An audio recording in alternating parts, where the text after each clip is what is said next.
Hey everyone, Hanz here. Hope you're doing well. I wanted to talk a little bit about leadership today, or saviors, but from a very practical perspective. Most of you probably already know that I really enjoy delving into the spirituality of, my ancestors, thus mine.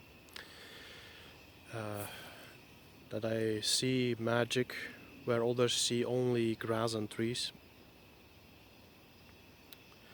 Nonetheless, I am going to talk from a very materialistic perspective right now, and I do not really understand materialism. It seems like people who are just trying to flee the spiritual pretend that it isn't there. Why? Could be 100 reasons and then some. It's not really my problem, really. It's not my concern either. But from a very practical perspective, uh, I hear still so many, and it's actually improving in my corner. A few guys are still struggling with this. They're talking about that the white race is dying off. Slowly but surely, the decline keeps going, and it's horrible, and it's difficult, it's painful, it's saddening. I get it. But then, why is this decline on its way? Like, why does it just keep on declining? Why does everything keep declining? It's because, as far as I would say, there are too many who are spending their lives, or I should perhaps dare I say, wasting their lives, waiting until someone is going to come and save them. Someone who's going to come and lead them out of the mess. And then we march off into the sunset as one big blob and we live happily ever after. Sounds nice, doesn't it? But is it realistic? Is it real? I think you can tell what this waiting does for us by just looking at, let's say, 2015 is an interesting year, won't you say? If you remember still what happened back then, or the many things that happened, and onwards, but it had been going on for a lot longer. Let's just say 2015. It's not too long ago. And if you were already in the white positive sphere, for example, and you were looking around, and people kept talking about, oh, you need to vote for this guy, and you need to follow that ideology, and you need to follow this religion, and so forth, and so on. Is that, has it helped any guys by now? Well, after 1 year, oh well, it's only 1 year. After 2 years, oh, it's been only 2 years. 3 years? Oh, it's been only 3 years. But we just need to keep going at what we're doing. We need to just stay stuck in place, waiting for ideological and organized religious leaders. And everything will be just okay in the end. Yeah, well, 2015. It's been 8 years now. Or, yeah, 8 years. Depends on how you want to look at it. Noticed any change in those fields? And you don't need to answer me. Answer yourself. Did you notice any change? Did things get better? Hans isn't going to say what he thinks about that.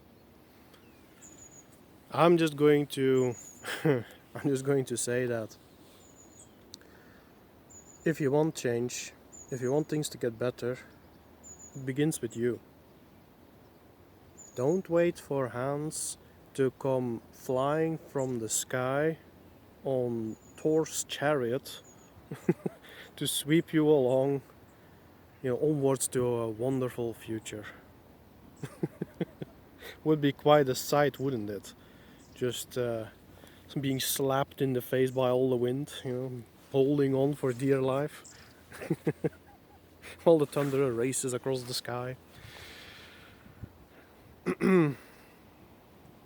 Jokes aside, though, it's not gonna happen.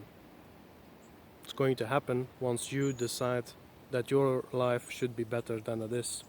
That the worries that you have should be met with your actions, not the actions of others, and not the actions that you do by command of another. And I know that this is tough, and a lot of people really struggle with that. But that is the path to heroism. Heroism is painful. No, it is. It can be a good time too, though. But that's usually after you've gone through most of the pain. Any working man, particularly blue-collar men, I would say, and women, they will know this. If you're a gardener and you're trimming a rose bush, it's like a man-sized rose bush. You get cut up and scraped, and you have like rips in your vest and whatever it's going to be. It really sucks. But then once the rose bush is clipped and it stands there tall, proud, beautiful, you gain satisfaction from that. I guess delayed gratification is a big one as well. And it is true gratification. Immediate gratification is sort of false. It's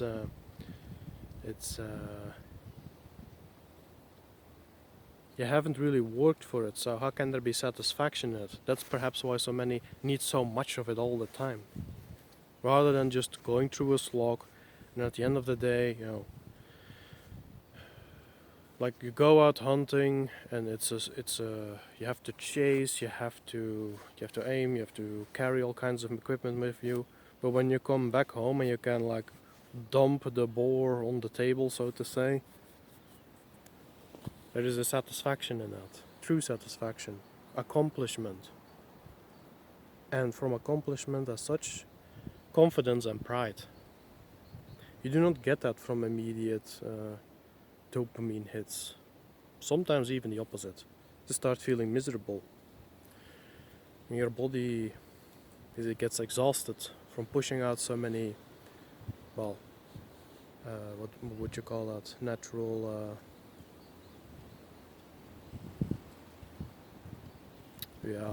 I can't quite find the word right now.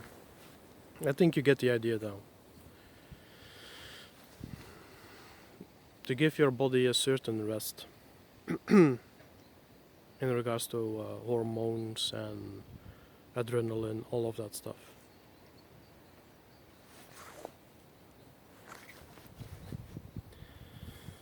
So yeah, leadership.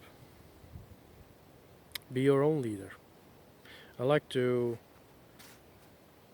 bring up Aragorn actually from Lord of the Rings, the character.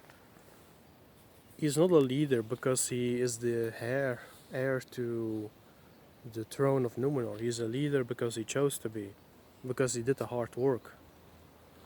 You know, what is one of his names? Didn't Eomer call him something long legs? Well, not necessarily long legs. Stilt leg?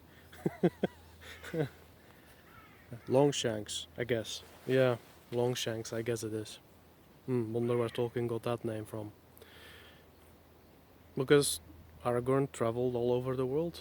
He went places and he risked his life more than once. And he was humble in that sense. A certain, not a humility towards his enemies, but a humility towards nature and ancestry, I would say.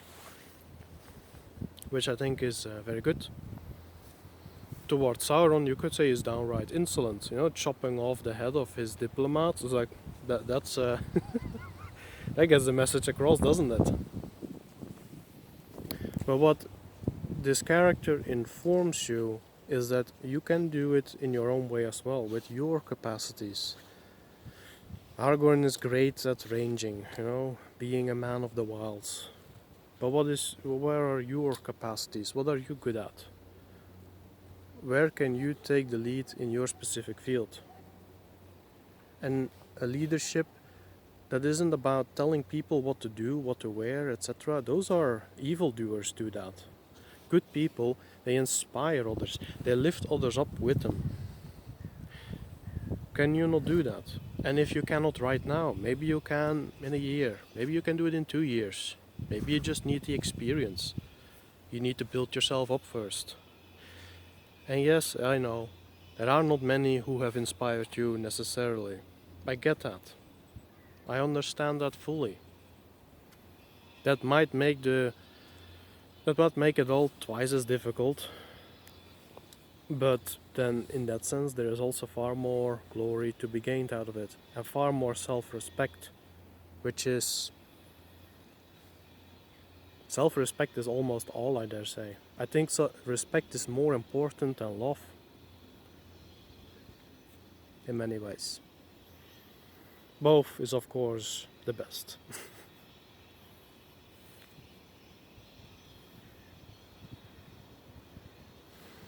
So yeah, I think that if you are concerned about what is happening to the white race, Caucasians, Europeans, Hyperboreans, whatever you want to call us, if you're concerned, then perhaps it is worthwhile that you, if you have been doing this, I shall put it like that, because I should not be pointing fingers. That's not what this is about, anyways. Even those who have actually just been sitting around waiting for a leader to pop up, you can turn it around. You can say to yourself, you know what, maybe it should all come from me then. And if I may be so free, if you marry that attitude with getting good people in your life and trying to remove yourself from those who are a harmful influence on your life, you may end up with, how shall one put it? You may end up with, maybe you will find someone who is more capable at directing bigger groups of people than yourself. But every man should at least be able, and actually I think also every woman, every good woman, should be able to lead at least through inspiration. Woman inspires with her beauty, man inspires with his skills. I think that is fair, to put it like that. May not be quite as refined, but that would be a good step forwards. And eventually, let's just imagine this. You choose to do right by yourself. You improve whatever your skill set is. You look forward, okay, with this skill set I can do that for my people, and if I in the meantime can get rid of all the the bad people out of my life and bring in the good people of my life, and that is again for you to decide who is and who isn't. And it's going to be a bumpy road. There's a lot of vultures that are going to pretend to be your friends, but you have to keep persisting. You have to keep going. It's a mindset in and of itself. And over time, all the chaff will fall away. It might have been painful. They might have screwed you over in many ways, but you'll pull through. It's the journey that Hanz has had to make as well. And some of you have seen it in real time. That I had to deal with vultures. That eventually I saw through them and they flew off. Right? If more and more people start doing this, you're going to see a change. Because if you have a lot of healthy people together, you're going to get healthy relationships. From healthy relationships, probably many children will come forth, who will be brought up in a healthy way. And through that, you can create a big influence. Oh boy, you can create a big influence on the world. And you can go, I'm not sure if you guys heard that, you can go screaming through the woods in full glory. But there you go.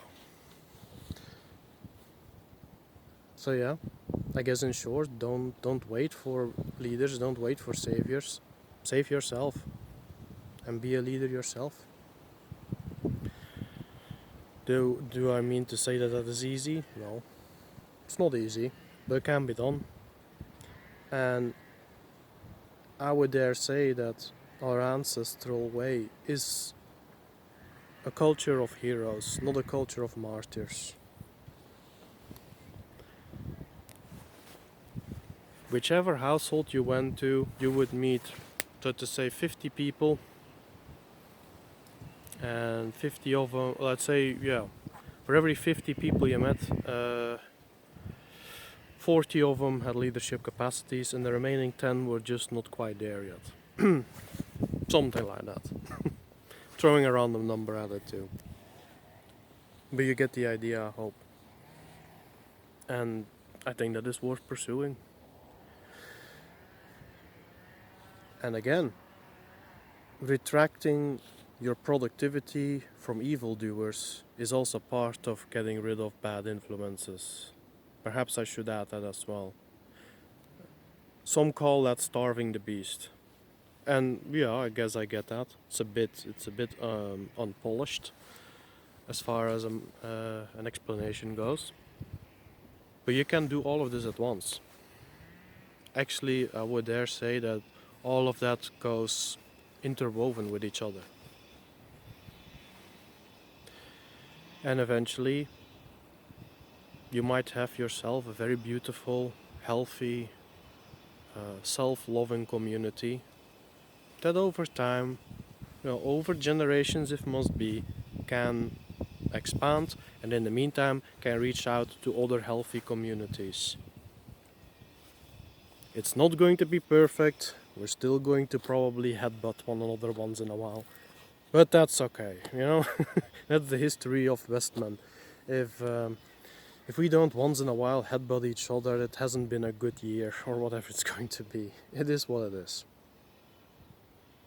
But then aside from that, when we're not headbutting each other, we're good friends and brothers, and we stand shoulder to shoulder, to weather whatever storm comes our way. That is, I think, how it always has been for us. Couldn't quite keep it solely practical. Had to go a bit spiritual after all, but there you go. And it's about embracing that mindset and developing your own self. And for some of you might say, oh well, but I really, really struggle with myself, figuring out, who am I and all of that. Let me know in the comment section. That way I know you've been paying attention too. Ask me in the comment section names of philosophers, etc. And I'll see if I can drop you a few names. Maybe even a few book titles while at it. And yes, some of them are going to be non-whites, but you know what? These were non-whites that sided with the Westman. That does not mean that we need to accept white erasure or anything like that. No, but we are gonna give credit where due, because this whole attitude that hating others is more important than loving your own needs to go. It's despicable, it's destructive, and it is not something that healthy people do, or decent people in my opinion even. With that said, you all have yourselves a great day, great evening, whatever it's going to be, and I'll talk to you soon. Bye bye.